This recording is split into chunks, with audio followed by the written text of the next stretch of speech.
There is a difference on the insides of coats, and it's not always apparent to the customer. And as salespeople, we could point out a lot of things. We could point out the collars have canvas on them, there are tapes down the front, there are fusible interfacings. These are the things that make the difference. Bromleigh Stylist travels to Paris, Milan, and London to keep abreast with the latest European designs. We're also in constant contact with store buyers and salespeople because their input gives us a better idea of customer needs. With all this information, the stylist sketches various designs. Once approved, the pattern makers translate the sketch into a pattern. First, a muslin sample is cut from the pattern and modifications are made if necessary. Then the tailors make it up in a designated fabric. Every pattern is adjusted to a fabric's characteristics. For example, if the style is free-flowing, a softer fabric is used because it drapes better. In contrast, a more tailored style usually requires a firmer fabric. Before the final production pattern is approved, our pattern makers must be sure that the patterns reflect our standard of fit. Too often, sales are lost because a coat may be tight in the bust, armhole, or hips. Our patterns are proportioned for the Missy figure and cut with ample room in these critical areas. Let's take a trip to the Bromleigh factory in Middletown, New York, and listen to the workers explain how they make the Bromleigh coat. Every operator is responsible for quality.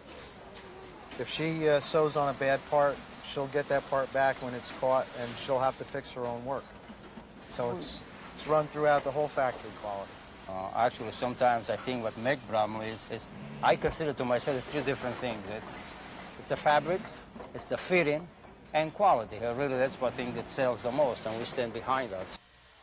Because fabric is so costly, it's the marker maker's job to fit the different parts of the pattern like a jigsaw puzzle, so there'll be very little wasted fabric in cutting.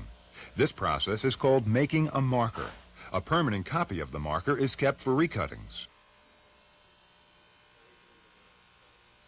An error on the cutting table will result in a poor fit.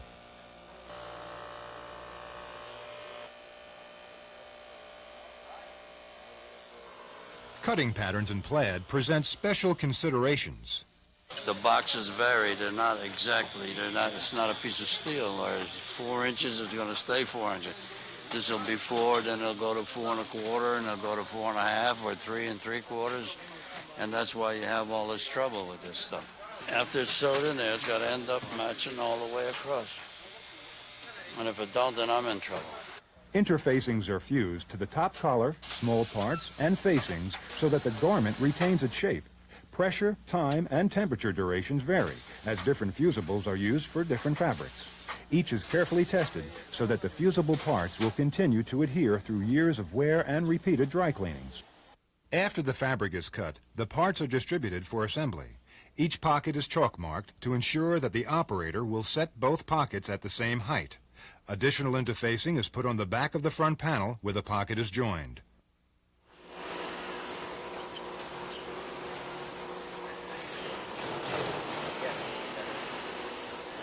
I've been a pocket maker for 18 years. I take pride in my work, and I try to do the best I can each day I come to work.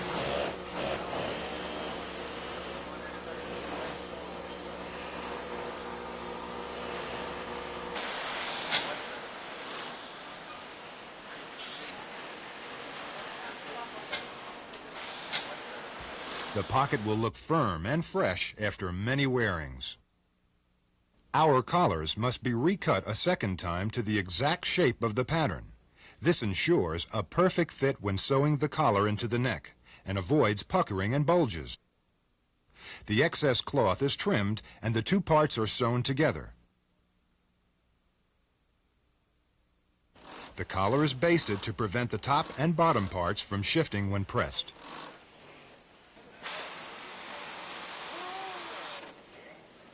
The basting stitch is removed and the collar is ready for joining. By doing the collars by hand, it stays free of rolls, sags, and twists.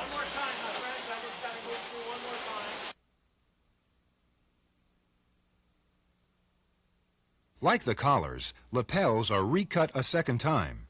Here, we see them being marked against the pattern.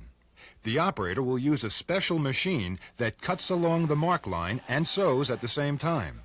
Tape is sewn around the armholes and into the front panels where they are creased.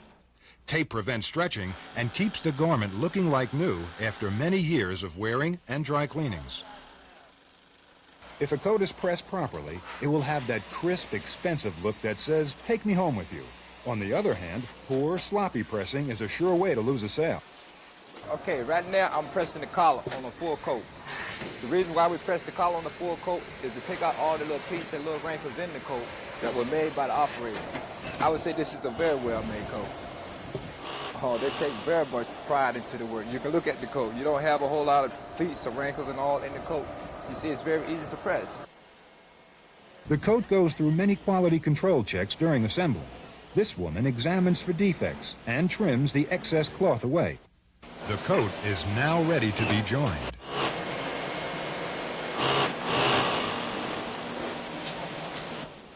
Setting in sleeves on better wool garments requires two operations. First, a skilled sewing operator sets in the sleeve. Then the sleeve head is carefully pressed. Just beautiful. I'm basting the coat for the top stitchers because I have to set it in place because they got to put 2 rows on here. Oh, when they look at it, I mean, and they're going to see that it's got a perfect straight seam, you know, especially across the neck because this is a stand-up collar. See, this collar doesn't lay down. This is stand up, and it shows everything. This is what sells the coat. This machine automatically cuts, sews, and tacks buttonholes. It produces a buttonhole that will never fray.